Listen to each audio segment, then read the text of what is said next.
gracias, Señor, porque todavía estoy acá. Te pido, Señor, que bendigas esta reunión, que prepares nuestros corazones para recibir tu palabra. Bendice a Pastor God en el nombre de Jesús. Amén. ¿Se pueden sentar? Mire lo que hiciste al cable. Ok, toman una hoja. Esto será su examen de medio semestre.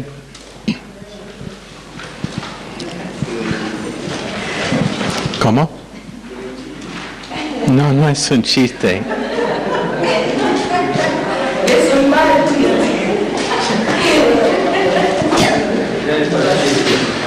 Decidí que vamos a averiguar cuáles son realmente espirituales, que han pagado el precio de estudio y por eso están listos en todo momento.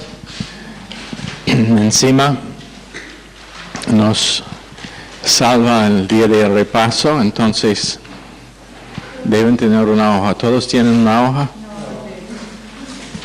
¿No tiene? ¿Viene a la clase sin tener?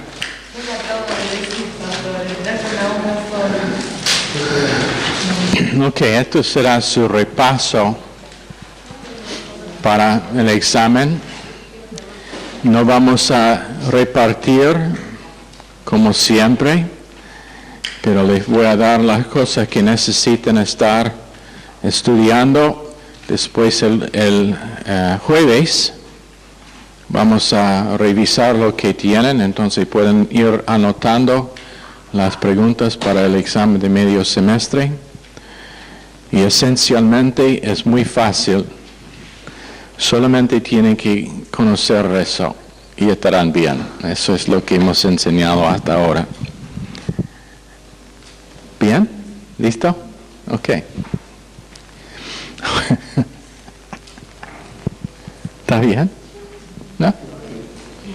Ok, primero quiero que sepan de dónde fue escrito la epístola de Romanos y cómo llegó en Roma. ¿Cómo es que llegó allá?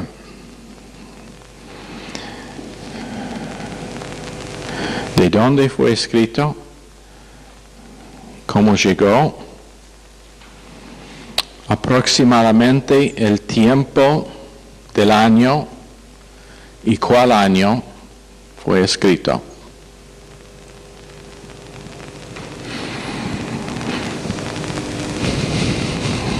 Esto deben tener en sus notas. Entonces, jueves, cuando revisamos el repaso, es solamente si alguien faltó de notar un punto, pero la mayoría deben tener. La próxima cosa es el orden cronológico. El orden cronológico, no olviden que decimos en la clase que el orden que tenemos en la Biblia nuestra no es el orden en que fueron escritas las epístolas. Entonces quiero el orden cronológico de todas las epístolas de Pablo en el Nuevo Testamento. Y eso es porque no tiene ninguna epístola en el Antiguo Testamento. Eso es una sorpresa para algunos. Alguien me preguntaba el otro día, Pastor, ¿cuándo vamos a estudiar las epístolas de Pablo en el Antiguo Testamento? Ok. Próxima cosa. Es que en la clase, una de las primeras clases, creo que fue la introducción, yo di todas las epístolas eclesiásticas. Eso sería Romanos, 1 y 2 Corintios, Gálatas, Efesios, Filipenses, Colosenses, 1 y 2 Tesalonicenses. Pero conjunto con esas epístolas, no los personales como Filemón, o las epístolas pastorales como 1 y 2 Timoteo y Tito, pero en las epístolas eclesiásticas di 3 puntos: énfasis en Cristo como el blanco de Dios, y cada epístola tiene una palabra que describe o que enfatiza esa característica de Cristo en esa epístola. También con respecto al Evangelio y alguna característica del Evangelio, di una palabra, una frase por cada epístola. Y finalmente para cada epístola di un pensamiento clave, un punto clave con respecto a las posesiones del creyente en Cristo. Entonces quiero que conozcan todas esas cosas.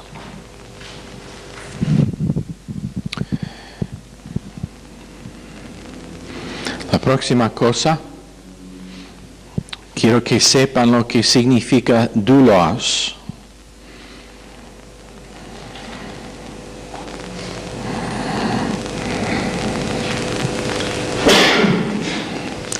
Quiero que conozca 1 Corintios 15, 1 y 2. Y el contexto en que ese verso fue dado en la clase. Fue un énfasis puesto en ese verso que tiene que ver con el estudio de Romanos.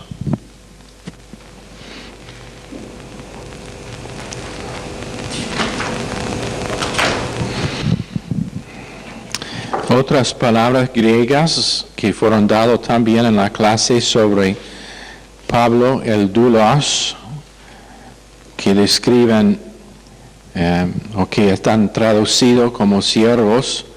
Tenemos terepon, quiero que conozca terepon, lo que significa, diáconos,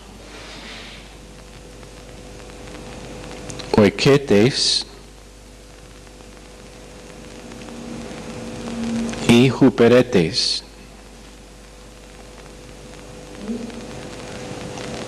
Huperetes.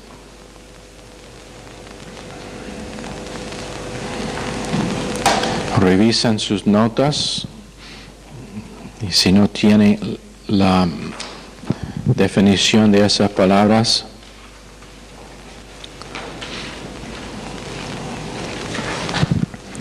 otra palabra que quiero que conozcan, kletos. Kletos.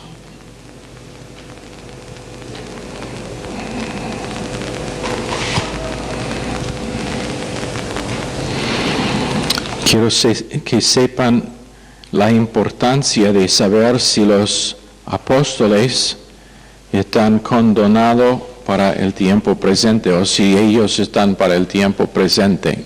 La importancia de saber si son o si no son para hoy día.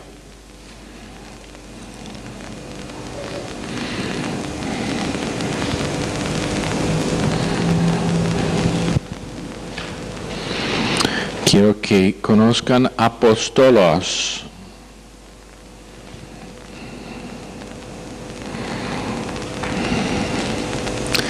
Y su significado, más allá que solamente la palabra de que tenemos, la palabra nuestra, apóstol.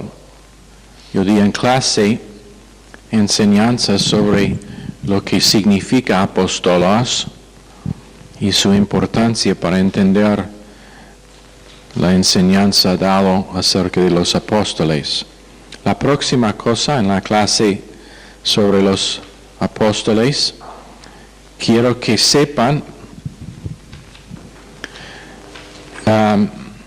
las dos preguntas que un apóstol debe poder contestar.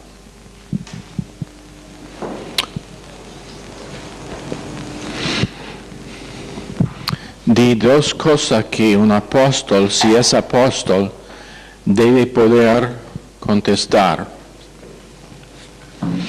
Yo quiero hacer una pregunta. ¿Por qué siempre la primera fila está desocupada? ¿Tienen temor de que les voy a bautizar por aspersión o qué? Si está bautizado por aspersión y el mensaje es ungido, eso tiene un efecto sobrenatural en su vida. Yo conozco a un pastor que tenía dientes falsos.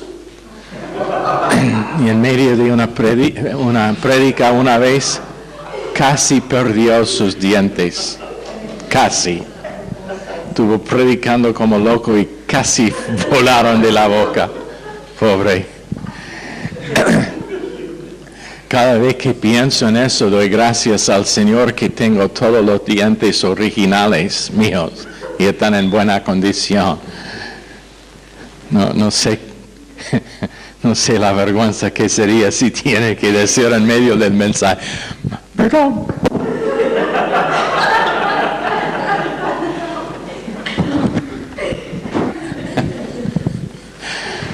Oh boy. Ok. La próxima cosa, di un sumario de los apóstoles, 9 puntos que fueron esenciales para que uno sea apóstol. Son 9 en total. Ahora, para los que posiblemente esto es el primer semestre en que está tomando clases, no intenten a memorizar todo esto. No intenten a memorizar todo esto. No busco, porque eso da, memorización da una ventaja injusta a los que pueden memorizar fácilmente. Algunos, ellos no pueden memorizar para nada. Otros pueden leer una cosa un par de veces y está allá, no tienen que estudiar más. Pero no estamos buscando memorización, estamos buscando que puede identificar preceptos y principios y que pueden pensar, que pueden usar su cerebro para algo más beneficial que llenar con la basura que está en la televisión. Ok. También conjunto con la lista de 9 cosas para los apóstoles, dimos una lista de conceptos falsos que existen acerca de los apóstoles. Quiero que busquen en sus notas y revisen esa lista.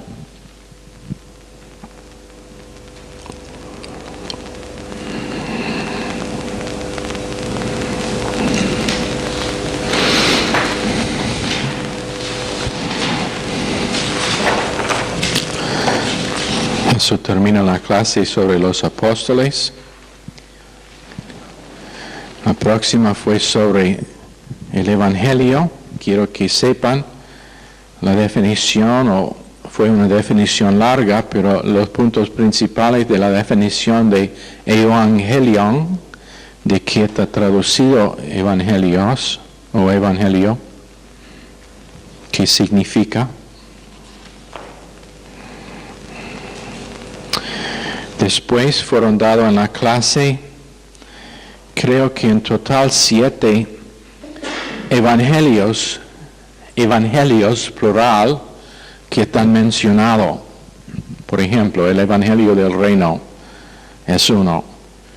Pero yo di 7 en total, quiero que estudien esos 7, que conozcan la diferencia y a qué refieren.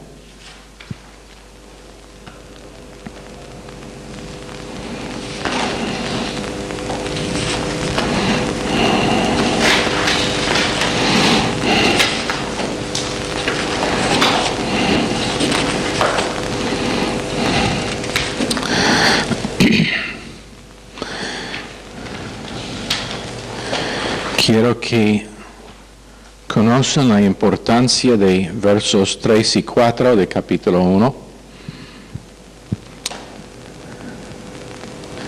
Y que es que esos 2 versos están enseñando acerca de lo que se llama la unión hipostática. la unión hipostática.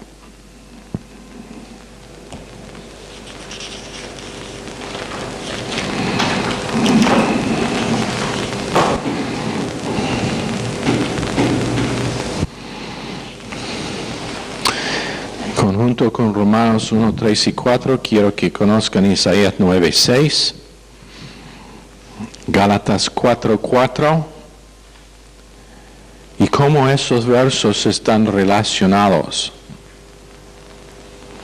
Hay una relación entre esos tres porciones y quiero que sepan lo que es.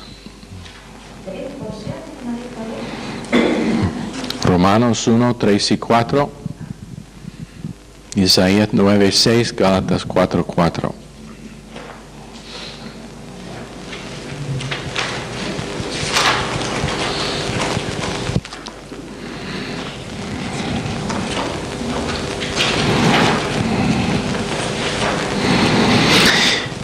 Probablemente no estará nada en el examen acerca del nacimiento por virgen y la clase que hicimos donde dibujamos aquí los dos linajes de Jesús, pero sería bueno que durante sus estudios que revisen eso, porque es una muy buena defensa para ellos que piensan que no hay prueba de que Él es el Cristo.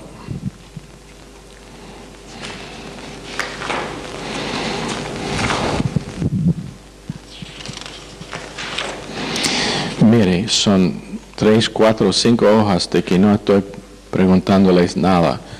Soy tan bondadoso, no lo creo.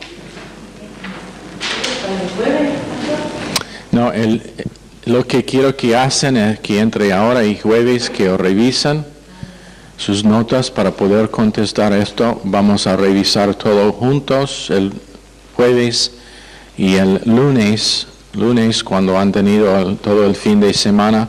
Cuando normalmente ustedes están en el boliche, pueden quedarse en casa para estudiar. Y de esa forma hacer bien en el examen. Anastasis.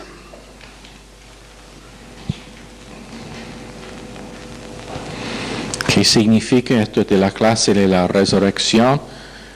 Esto es el por qué nosotros empezamos con las agendas de los alumnos para que puedan notar y después cuando tiempo para estudiar puede encontrar fácilmente. En sus apuntes de la clase deben tener la fecha y aun si sea al fin de la clase deben anotar lo que es el pensamiento, la doctrina principal que fue enseñado. Eso les ayuda cuando tiempo para estudiar, en encontrar la materia para el repaso y para el examen. Y aun si sea necesario charlar con los otros alumnos después de la clase, preguntando ¿qué pusiste para tema principal? O si me pregunta a mí, normalmente tengo al primero de las notas mías tengo puesto lo que es el tema principal. Ahora no quiero que todos vienen después de la clase para decir, ¿qué fue el punto principal de esa clase, pastor? Otra vez, tienen un cerebro, úsenlo de vez en cuando.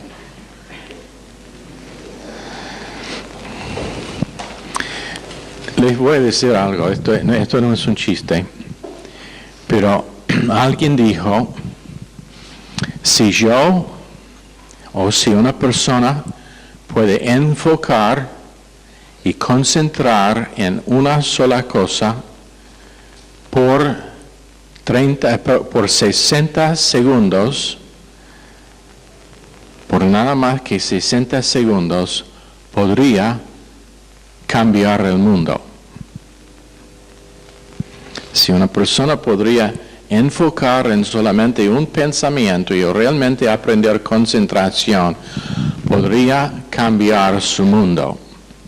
Bueno, estamos intentando en nuestra manera pequeña de ayudarles en eso. Ok, también en la clase sobre la resurrección, 7 razones o 7 motivos para la resurrección de Cristo. 7 propósitos, podríamos decir.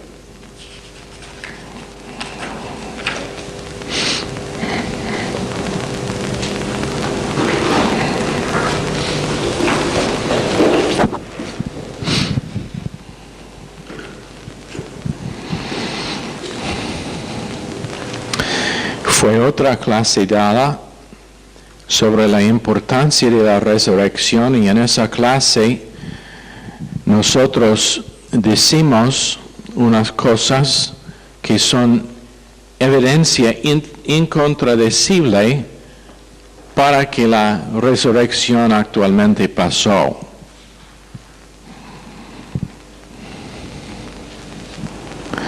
Ahora, sé que cuando nosotros enseñamos estas cosas, a veces la proyección o la idea que viene a la mente es, está bien, pero yo no dudo la resurrección, he sido un creyente por varios años, no tengo dudas de la resurrección, pero ¿sobre qué está basada su fe? ¿Por qué? ¿Por qué tenéis esa fe? Hemos enseñado no sé cuántas veces que fe necesita un objeto, algo sólido. Entonces, si uno dice, bueno, yo nunca he dudado la resurrección, pero ¿por qué no has dudado la resurrección? ¿En qué está basada su fe? ¿En el hecho de que alguien te dijo? ¿En el hecho de que es algo que es parte de la creencia de la iglesia donde se congrega? Cristiandad es personal. Pablo escribió las epístolas por el propósito de dar creyentes algo más que una fe,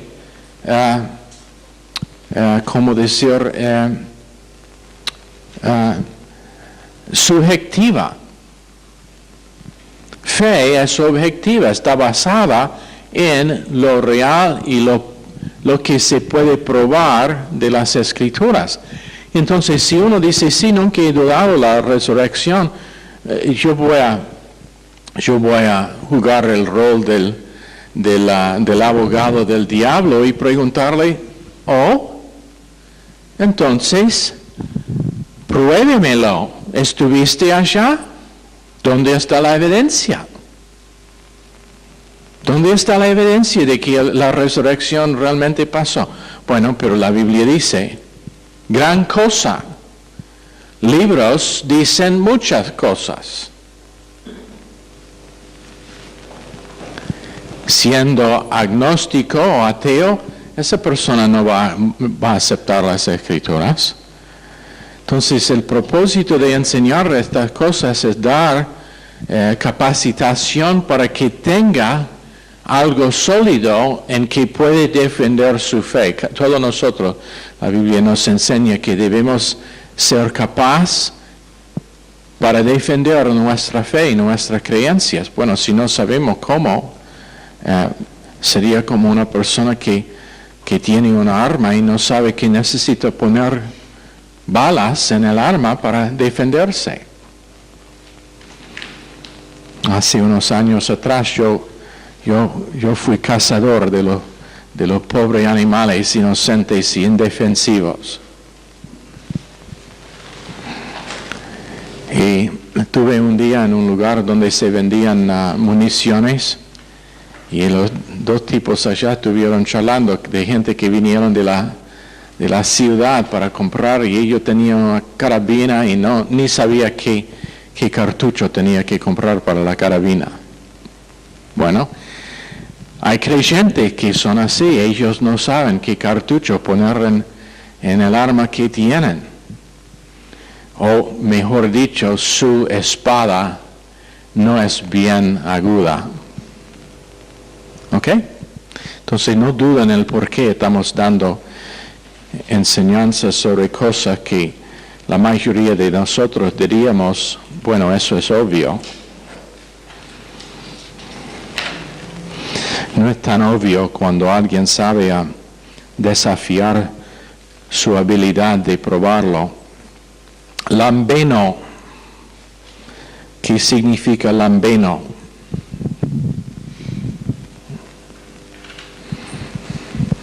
¿Qué?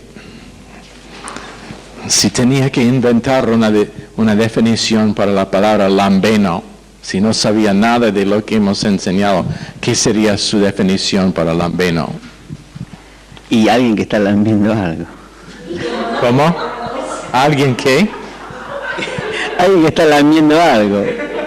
Es lo que se me viene a la mente. ¿Qué sería la definición tuya de lambeno?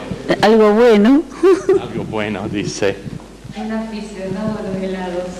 ¿Cómo? Un aficionado a los helados. Ok, lambeno. ¿Qué sería la definición que pondrías si alguien te preguntaba en un juego de palabras qué significa lambeno? No sé. ¿No sabes? A mí se me ocurrió la misma de Rolando. Uno que lame mucho. Que lame mucho. Bueno. No. El nombre de una calle. El nombre de una calle. Bien, lambeno. Córdoba y lambeno. Ya, suena eso. Me gusta eso. ¿Quién tiene uno? ¿Tiene una definición para lambeno? Un enano con alas. Un enano con alas. Un enano con alas. Lambeno. ¿Alguien más?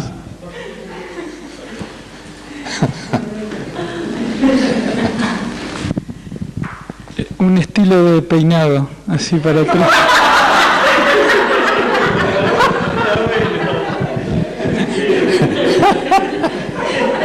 Sí, va al ¿cómo se llama el lugar donde tiene el pelo cortado? Peluquería, sí, va a la peluquería y dice, deme un lambeno.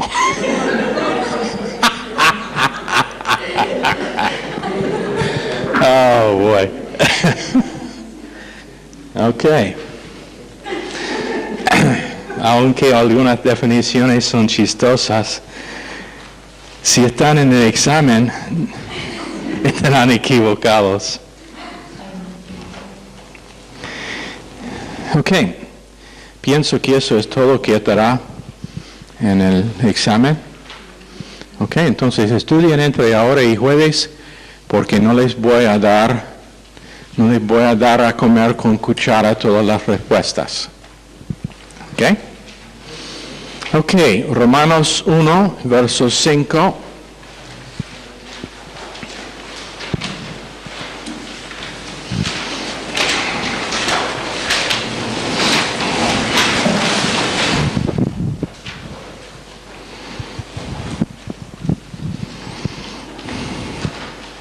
Oren que Dios me provea algún miembro del staff mío a quien le gusta hacer exámenes, porque yo odio hacer los exámenes. Prefiero tomar un examen que hacerlos. Romanos 1:5.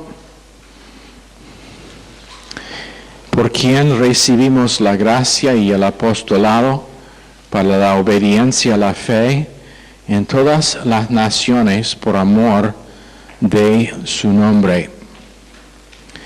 Y por quien recibimos la gracia y el apostolado para la obediencia a la fe en todas las naciones por amor de su nombre.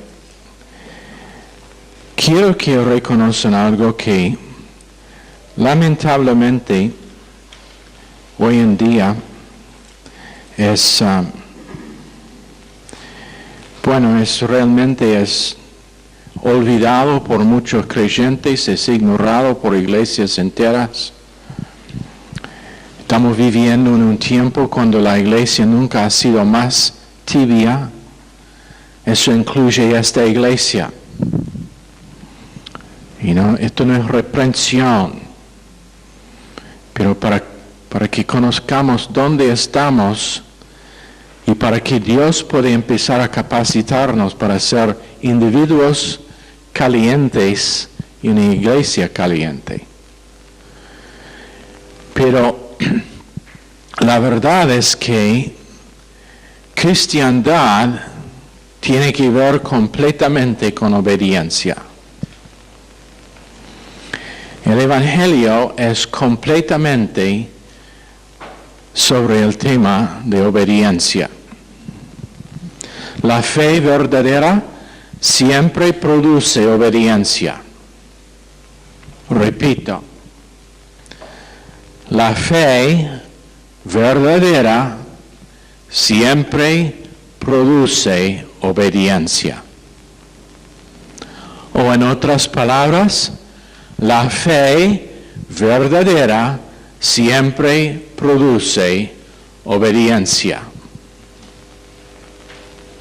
O si quiere, la fe verdadera siempre produce obediencia. Unos dicen, pastor dijo la misma cosa 3 veces. Ya sé, yo tengo un cerebro.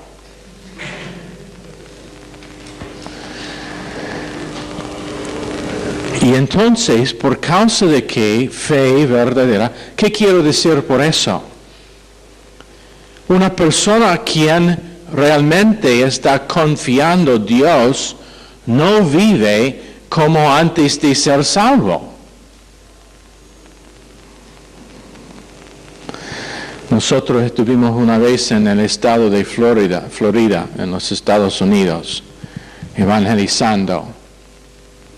Conocimos a este joven en la calle, tenía en una mano un cigarrillo, una lata de cerveza, en la otra mano. Empecé a evangelizar y compartir el evangelio. Oh, sí, yo soy creyente. Es maravilloso ser un creyente. Sí, el amor de Dios, y me habló de...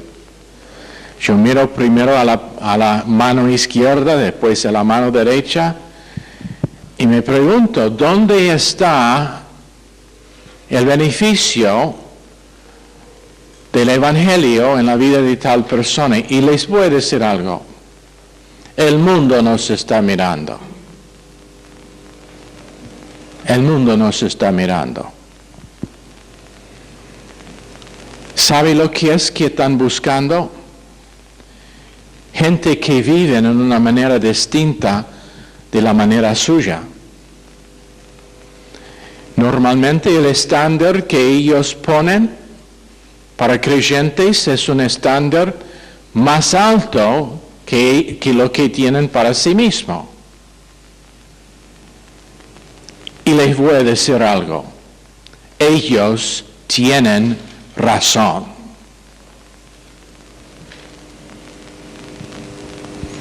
Ellos tienen razón.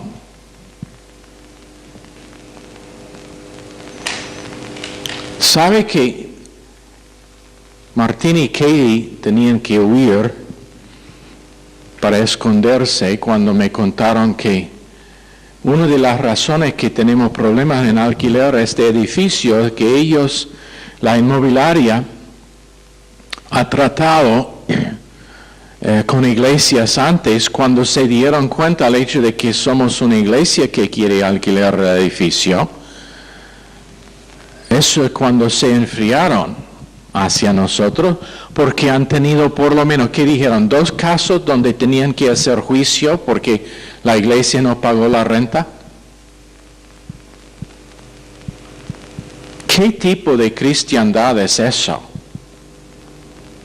Yo dije, esta iglesia va a estar conocida como uno que cumpla con todo lo que decimos.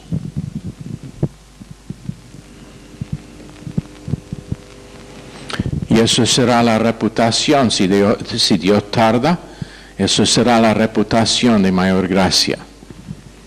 Cuando el nombre está escuchado en el mercado, cualquier lado, la gente va a decir, ellos son los que viven mejor que el resto de nosotros y que cumplan con lo que la Biblia realmente dice.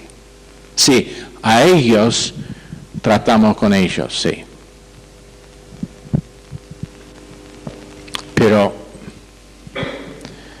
me volví loco cuando me dijeron que eso fue uno de los problemas. ¿Sabe por qué? Porque esos hermanos supuestos en Cristo están poniendo obstáculo a nosotros por su manera de vivir. Y el Evangelio tiene que ver con obediencia, no con licencia. Pero gente vive de cualquier forma y piensan que está bien.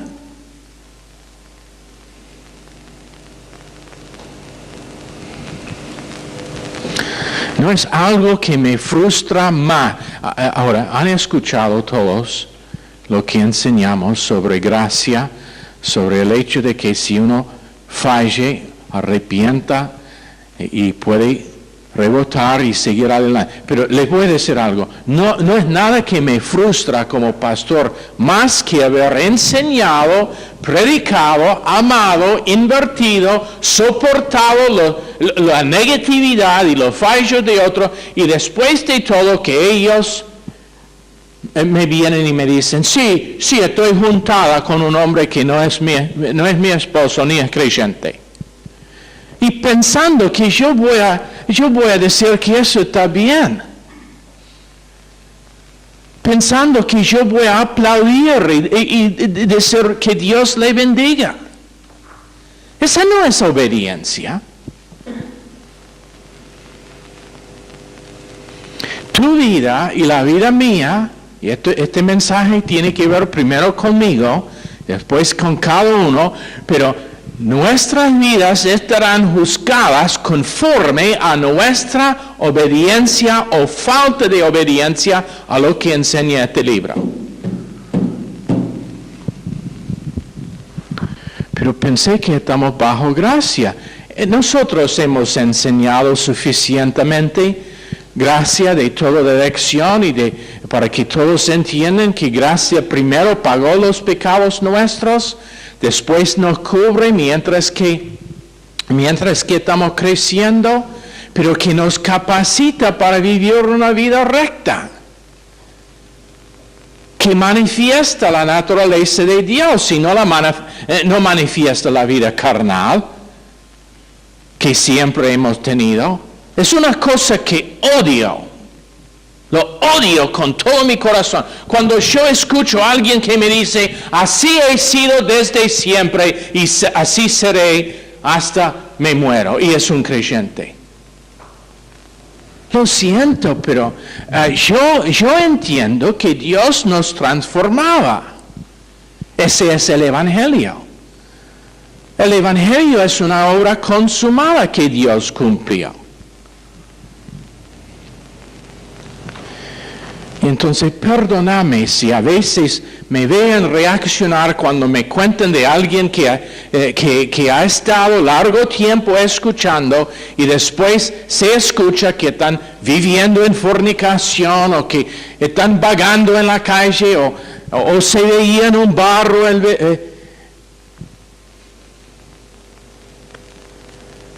Tengo por lo menos 2 casos, necesito hablar con ellos que están responsables para cobrar, 2 casos por lo menos donde gente simplemente han rehusado pagar sus deudas, no solamente a nosotros, pero a otros, y después la Biblia dice, los hemos hablado privadamente, después dice con 1 o 2 más, vamos a dar otra oportunidad y después vamos a decir de este púlpito.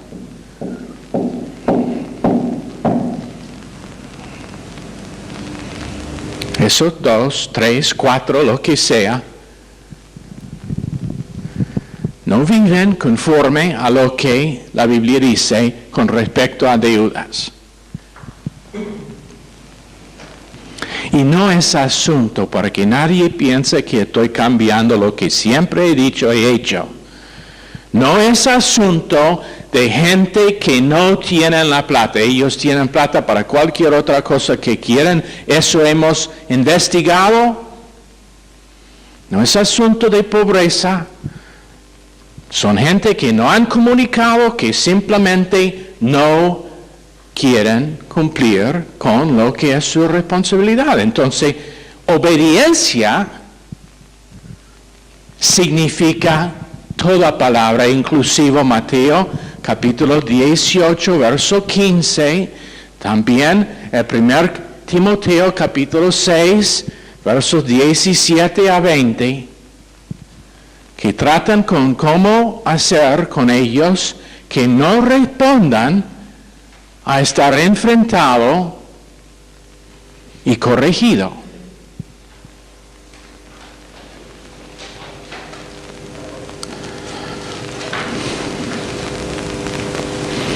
El Evangelio siempre tiene que ver con obediencia y fe verdadera siempre produce obediencia. Entonces, 4 cosas que están implicadas. Número 1, el diseño del Evangelio y del apostolado es inducir hombres a obedecer a Dios. Ese es el punto del Evangelio. El Evangelio es para promover obediencia, para animar obediencia. Segunda cosa, la tendencia de la fe es producir obediencia. No hay fe verdadera que no produce eso. Esto es constantemente afirmado en el Nuevo Testamento.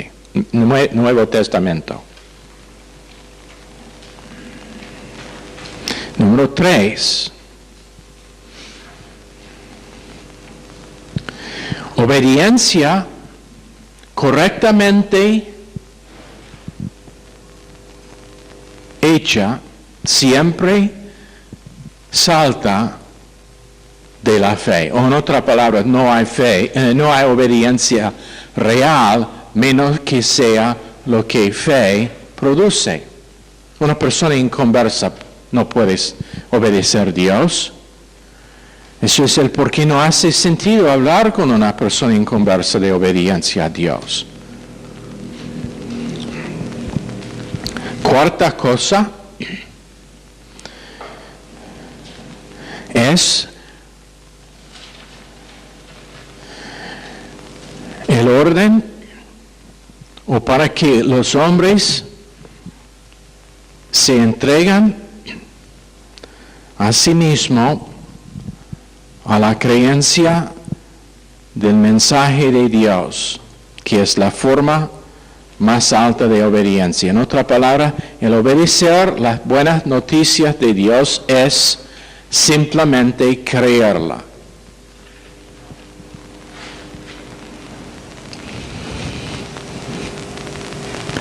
Pero nosotros también hemos enseñado que creer no significa, sí, yo creo.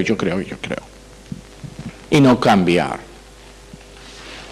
Si mi creencia es real en todo lo que enseñan las Escrituras, la palabra misma hace el trabajo de producir la transformación en mi vida, pero estaré transformado.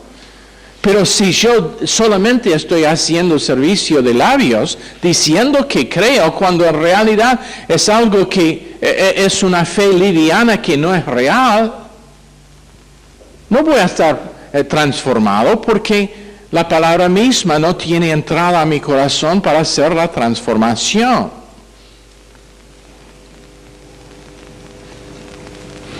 Romanos capítulo 15, verso 18.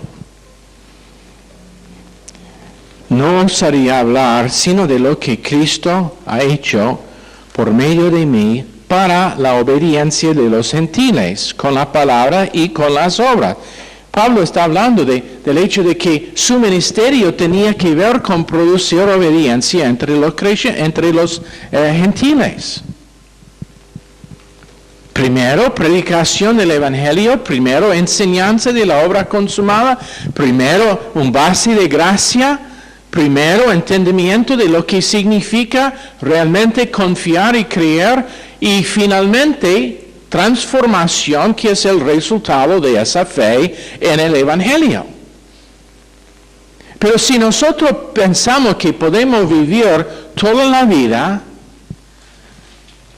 siendo rebelde contra lo que es lo claro de las Escrituras, justificando nuestras acciones,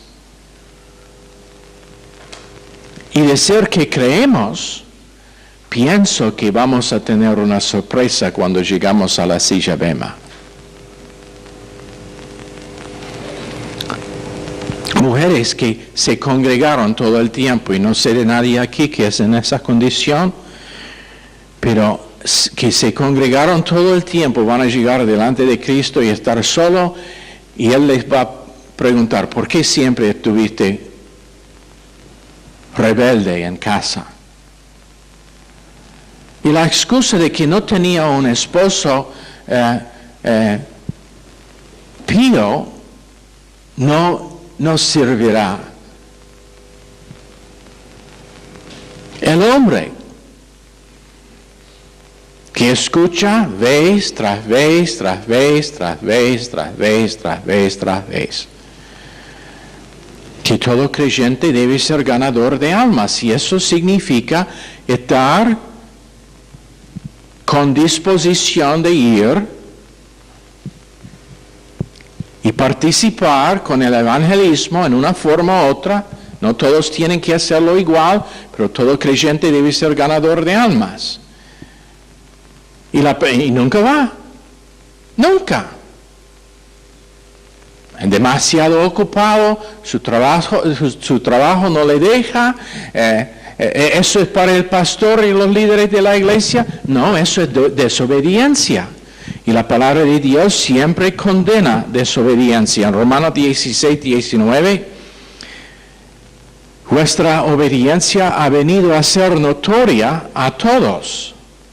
Piénsenlo, aquí es una iglesia que es a una distancia en ese tiempo aún más grande que es ahora entre donde estuvo Pablo en Antioquía, en Corinto y Roma, cuando estuvo escribiendo. Pero él dice a esta iglesia que nunca ha visitado, su fe y obediencia es notario.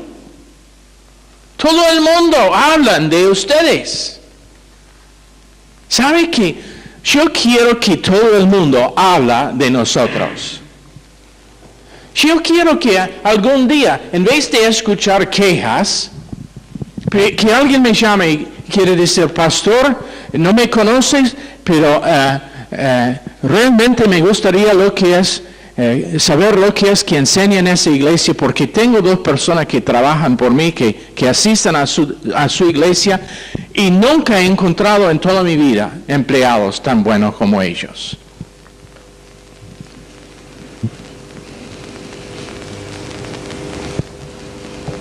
Yo quiero que gente tengan, no por orgullo, pero por causa de que es lo que las Escrituras enseñan. Los 4 puntos que les di están tomados de 4 comentarios, no son ideas mías. Esto es lo que toda la iglesia antigua ha dicho acerca del Evangelio, que produce obediencia.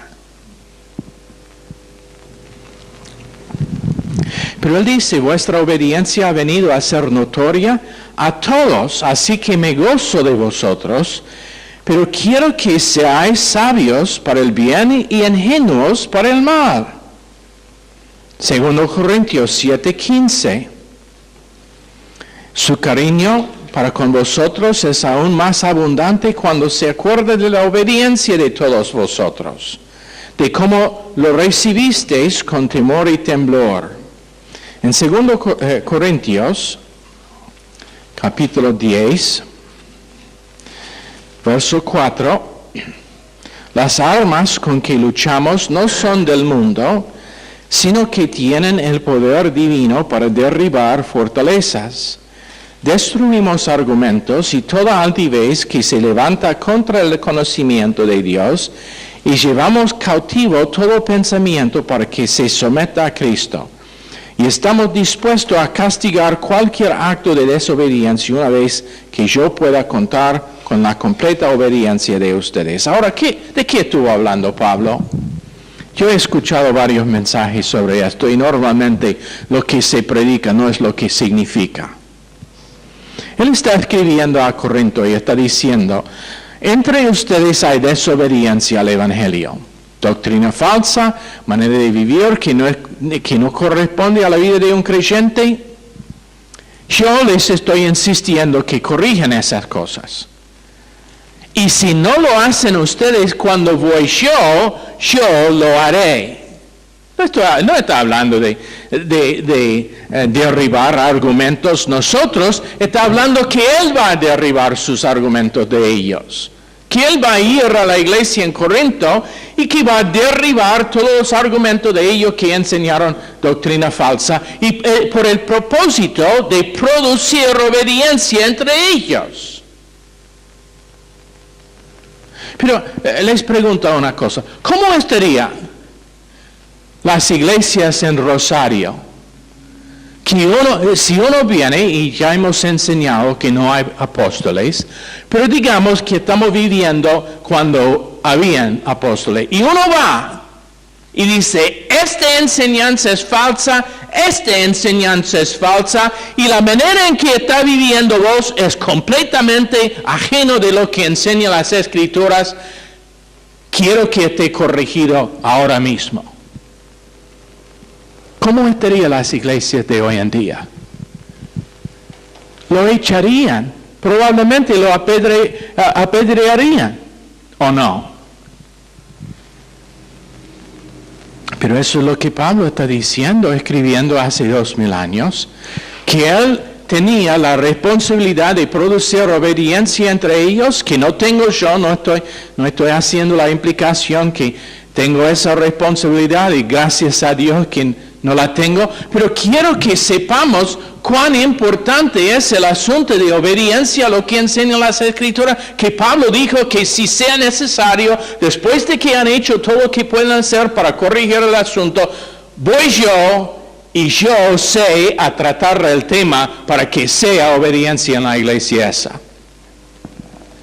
¿Lo entienden el punto acá?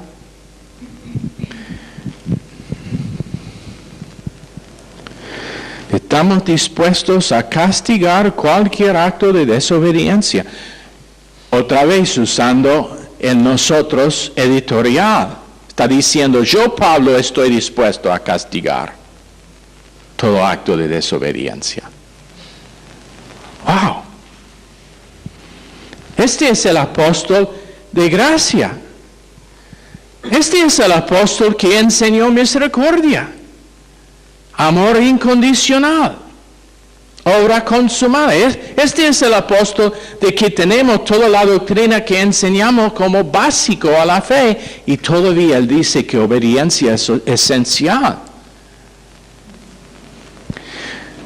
Hubo un predicador, no me acuerdo si fue Spurgeon, no me acuerdo cuál era, pero su confesión fue esto: cada mañana me levanto para leer la Biblia y encontrar cosas nuevas que puedo obedecer. Cuando yo leí eso la primera vez pensaba, wow, él estuvo legalístico. No fue legalístico, simplemente reconoció que por causa de la gracia que él había recibido. ¿Se acuerdan de ayer cuando hablamos del hecho de que Pablo había recibido algo y sabía lo que era que recibió? Él sabía de lo que él había recibido y entonces, por supuesto, quiso obedecer a Dios. Bueno, la Biblia me enseña a amar a mis enemigos. ¿Pero qué tenemos hoy en día? No, pero realmente me hizo mal. La Biblia enseña perdonar y olvidar, pero ¿qué tenemos hoy en día? Sí, lo perdono, pero no voy a olvidar lo que me hizo. Nunca, no puedo. No es asunto de poder, es asunto de querer. Finalmente, Hebreos 5, verso 9.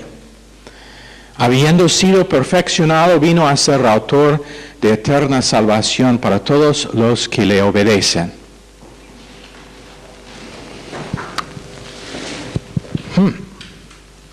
Quiero que leamos otra vez.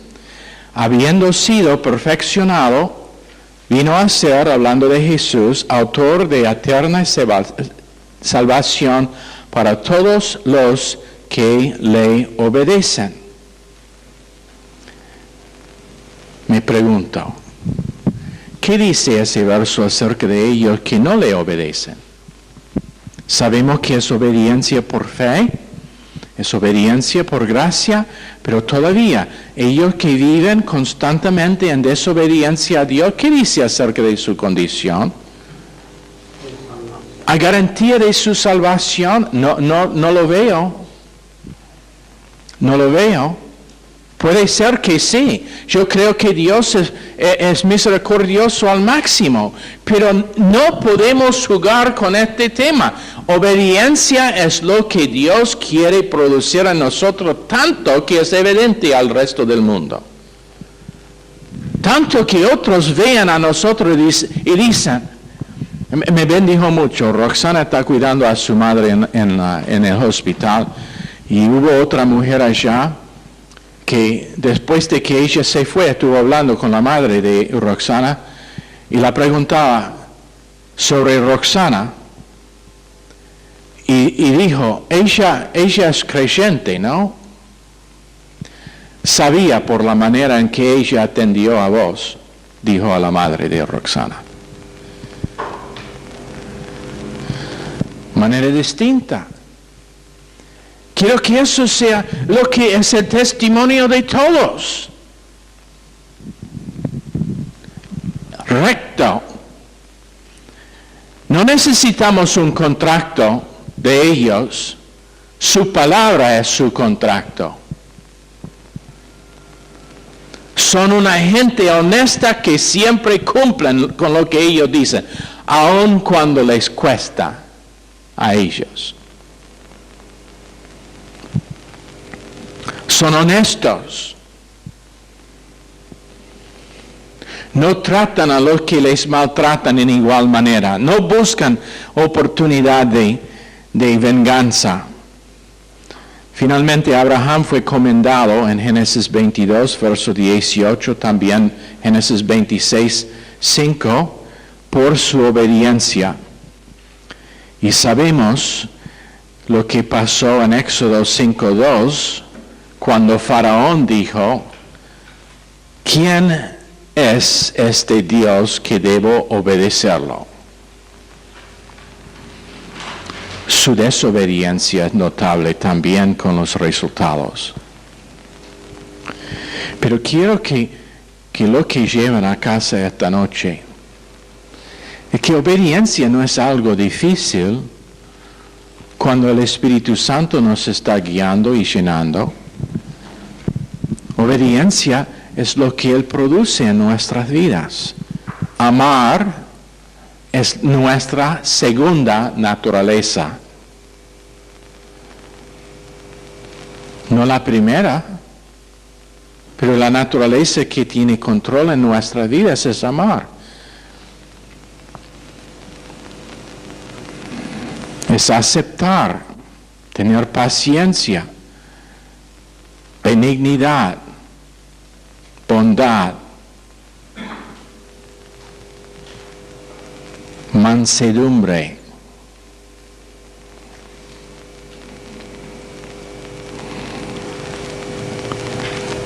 templanza, todos los frutos del Espíritu Santo activo. No es algo que producimos, pero es algo que recibimos cuando es fe verdadera en el Evangelio que predica la Biblia. Señor, bendice Estas palabras y esta clase al corazón de cada uno pedimos en el nombre precioso de Jesús. Amén.